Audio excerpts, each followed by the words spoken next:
Hello everyone, TLSG here, back again with another Daily Marvel Snap video.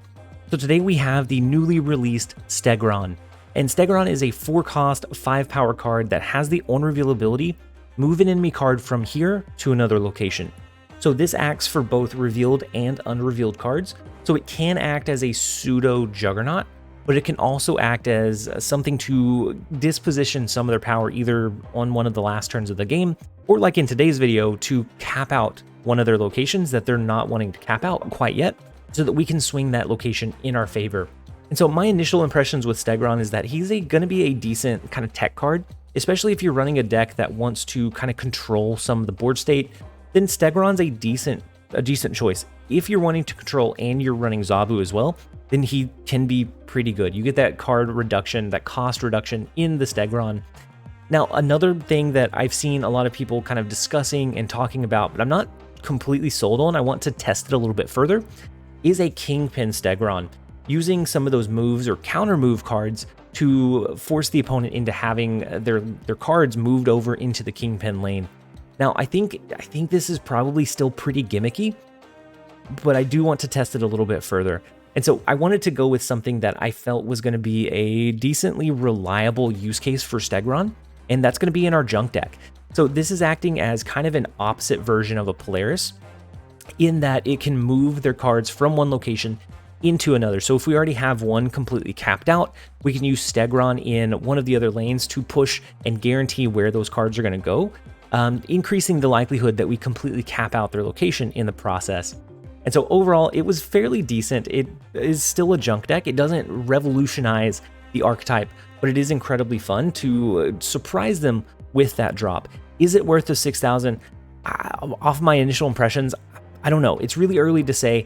I wouldn't say that with just this deck alone, or with where it is currently in the metagame, I wouldn't say that this is just a jump out and buy 6,000, especially with some of the cards that we have upcoming that look very, very impactful. But Stegron would be one that I kind of think would be something you would want to look out for, kind of like a Negasonic. I think Negasonic has some pretty good control heavy value that's sometimes hard to build into, but if anybody can crack that code, I think Negasonic will be really strong. Likewise, I think Stegron in the right shell offers a lot of flexibility, a lot of viability, but I just don't know exactly what that one is yet. It will take some testing.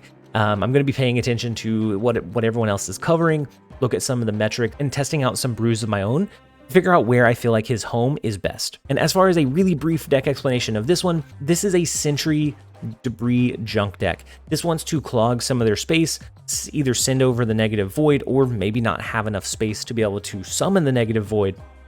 And with the metagame kind of being up in the air, we're seeing a lot of Patriot. We're still seeing quite a bit of just big cards.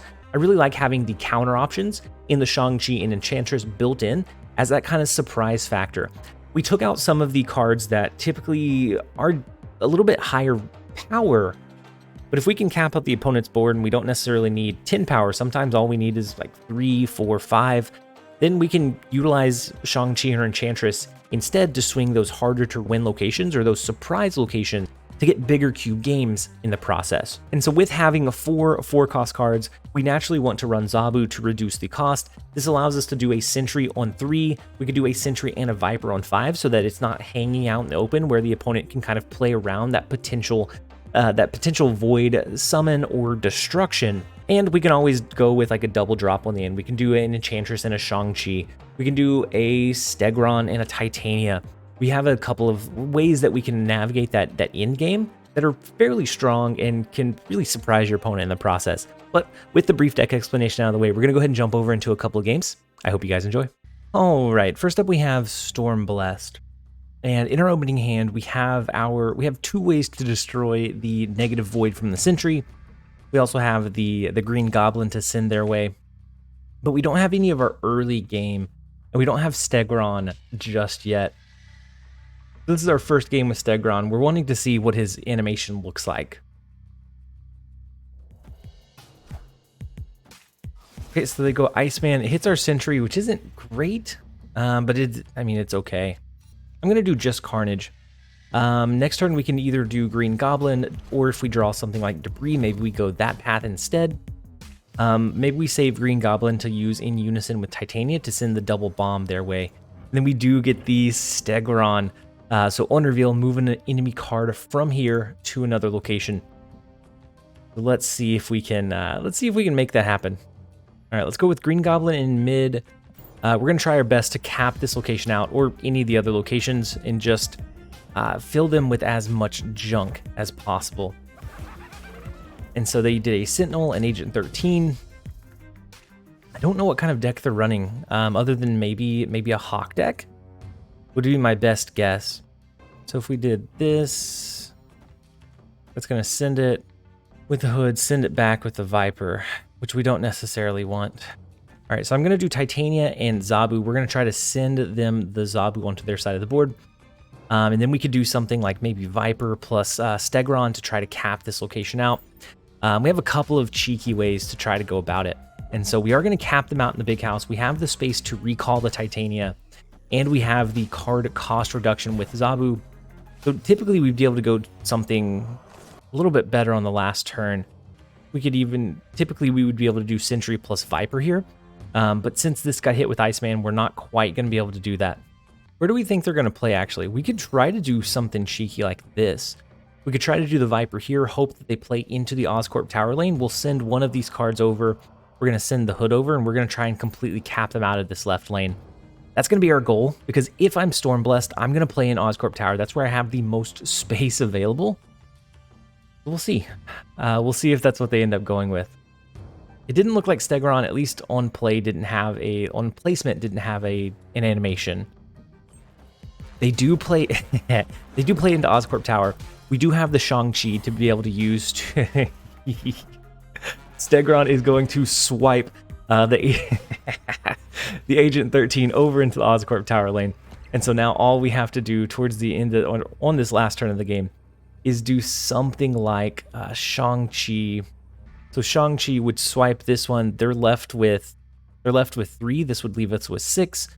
And then the demon will call the Titania back onto our side of the board. It reduces their lizard, and we should be able to steal away the win from Stormblessed, as long as they're not able to, like, as long as they're not able to pull over the card that they need to. So we do swing the left lane with the Shang-Chi. We swing mid with the demon, and right off the gate, the first game that we have with Stegron, we get a decent use case for him. We swipe the Agent 13 over into the lane to fully cap it out in unison with the Viper. We will go ahead and take the win. Let's go ahead and jump over into the next one. All right, next up we have Rhino. Unfortunately, I'm not able to read the name, so we just have Rhino. We have 2 Carnages. We have 2 copies of Carnage. We have an Iron Fist, so it looks like a move deck. Maybe it's a move bounce. There's a few versions or a few decks that run Iron Fist just typically. Let's go with 1 Carnage. We're just going to play it onto the board. You might be able to destroy something in Fisk Tower, which is another version that I think Stegron might be okay with in a like Kingpin control style deck. Oh, this looks like a Cerebro 2, actually. Mr. Sinister is so strange here. But that's all right. We're going to go ahead and go with the Green Goblin. With Sentry, it will always be the weakest card over there. Okay, so they go with Storm. That will restrict where they can play. I think we can cap out this far left lane. We can pull their Sinister clone over. It's either that or we honestly could just do this as a way to get a decent amount of power. We can then do something like our Sentry, and we have the Shang-Chi queued up, ready to go. For the Cerebro 2, this is going to limit the number of spaces that they can play. Plus, if we just leave Titania on their board, it breaks their Cerebro bonus, which I'm almost certain that this is. Seeing all of the cards with 2 power, I'm almost certain that is what this is. Polaris pulls a card over before Titania sends their way. Let's go with something a little bit cheekier. We're going to go with the Viper to send the Carnage, which if they get a Cerebro down, it helps. Otherwise, we're going to be able to send them a Carnage. We're going to send them a Rock. Oh, actually, let's drop the Debris before the Viper, just so that we have the chance to send them the Dud instead of the Carnage. Just because the Cerebro 2, it feeds into what they're going to want to do anyways. So let's go ahead and do that. Hope that they play at least one card into Fisk Tower this lane, and they do. Thank you so much for obliging, Rhino. That is now, your lanes are capped out. All we have to do is make sure that we can win with what we have left. Stegron, not going to see play in this game. We do draw the Enchantress, so if they would have dropped Cerebro here, we had it covered. And we do get the retreat. Let's go ahead and take the 1 cube, and we'll jump over into the next one. All right, next up we have Shin Ramen. The first location is Monster Island. So if we draw our Shang-chi, we can get some value there. We do have Stegron, so we'll be able to swipe one of their cards out of one of the lanes to try to further capitalize and cap out the location. So let's go with the solid value of Zabu. That's going to reduce our Stegron, our Sentry. We'd be able to do Sentry plus Viper on turn 5, and we just get a lot of extra value. They play a Sentinel in Danger Room, so they're going to have the cheap Sentinel resource to play every single turn. And then the far right lane turns into Limbo, so we get an extra turn to try to cap out their locations. Part of me wants to risk it in the Danger Room, just in case they have a Shang-Chi. We're going to do it. We're going to spread out. We're going to take the risk in the Danger Room. It's only a 25% chance that it gets destroyed. We're going to hope for the best. We're going to look on the positive side today. We are very positive. It's not going to get destroyed. Oh, huge. That is huge. So let's do... We're going to send them the Void. I mean, they might cap this one out. If not, then we're going to send them the Void and Titania. Maybe we clear this with like a Carnage to bounce back the Titania eventually. But it gives us a lot of benefit from being able to send that Hood over. Unless, of course, they cap out this location this turn, then that would be pretty rough. But we're going to send them the Hood. That brings them way down. Brings them down to 1. Our Titania, our Hood is going to offset it a little bit, but it's not enough to completely derail this location. And then we do get Shang-Chi. So let's go ahead and play that here. I think we go ahead and play Demon into Limbo as well. We have 2 turns left. We have to remember that we still have 2 turns. If they get something to stick in Danger Room, we can always swipe it away with Stegron to go back into Monster Island. Likewise, if they get too much power in Monster Island, we can swipe it away into Danger Room. But that's a little bit, I don't know, that doesn't seem as advantageous for us. Okay, so they do a Shang-Chi as well. And then a Cosmo. Okay, interesting. We're not going to be able to swipe away their cards anymore in that location. We have the right lane pretty heavily locked down. We have a 10 power lead here, which I think should be enough. Let's go ahead and do Polaris. We're going to do... Oh, actually, no. This will be fun. This will be fun. We're going to do Green Goblin and then Stegron.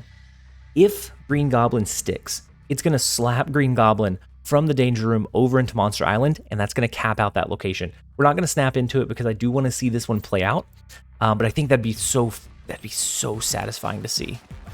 Please, Green Goblin, don't get destroyed. Okay, it does, but we do. Okay, they play into the left lane anyway, so it doesn't. I guess it doesn't.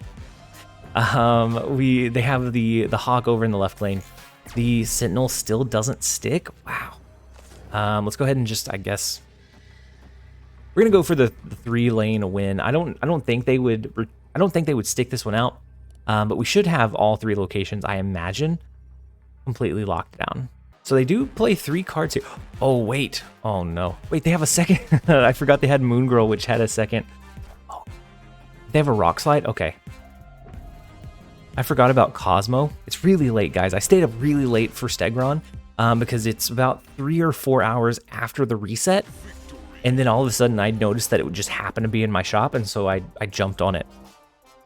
If this was a Rock Slide or a Korg, they would have beaten us in Monster Island, and we would have thrown that game, which they even told us that this was created by Moon Girl. They played the copy, which whenever I run a Moon Girl, I always try to play the one that doesn't have that tag, just to give that little bit of uncertainty to the opponent.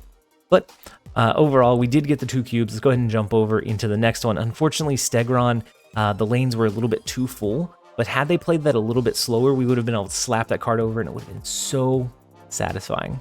All right, next up we have SB. The first location is the Vibranium Mines, which is not terrible for us, but it's not great either. We're going to go ahead and play Zabu into Kiln. We'll be able to do a Sentry on turn 3 to really help us start winning and leaning in on this direction. They play a Wolverine, so this now looks much more like a Galactus deck. And so we're going to snap on it.